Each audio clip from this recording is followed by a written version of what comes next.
Hello everyone, আসসালামু আলাইকুম। সবাই কেমন আছেন?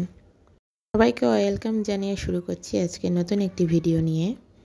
ভিডিওটি সবাই অবশ্যই লাস্ট পর্যন্ত দেখবেন। আজকে আমি দেখাবো পেঁয়াজু কিভাবে তৈরি করতে হয়। ঘরোয়া কিছু উপকরণ দিয়েই এই পেঁয়াজু বাসায় তৈরি করা যায়। এর জন্য প্রথমে আমি পেঁয়াজের খোসাগুলো ভালো করে ছাড়িয়ে নেব।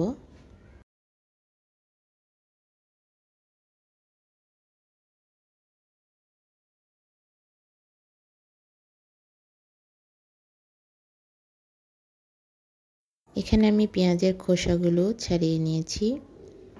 এরপর ভালো করে পানি দিয়ে ধুয়ে পেঁয়াজগুলো কুচি কুচি করে কেটে নিয়েছি।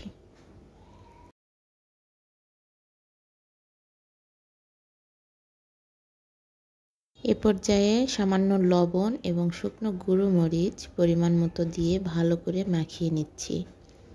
মাখানো হয়ে গেলে এটা 20 মিনিটের জন্য রেখে দেব এভাবেই।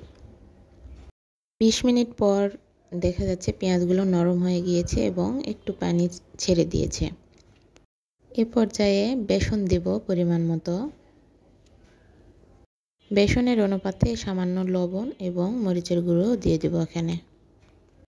পর্যায়ে ভালো করে মাখিয়ে নেব এবং প্রয়োজনে পানি ব্যবহার করব। মিশ্রণটি খুব বেশি পাতলা বা ঘন হওয়া যাবে না। আমার পেঁয়াজ বেসন মাখা শেষ, এখন ভাজতে যাব।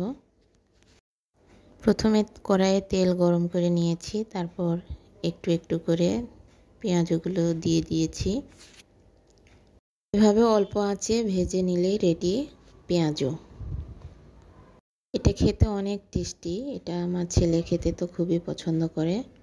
আপনারা সবাই বাসায় ট্রাই করে দেখবেন। ঝামেলা ছাড়াই বিকেলের নাস্তা ঝটপট তৈরি করতে পারবেন।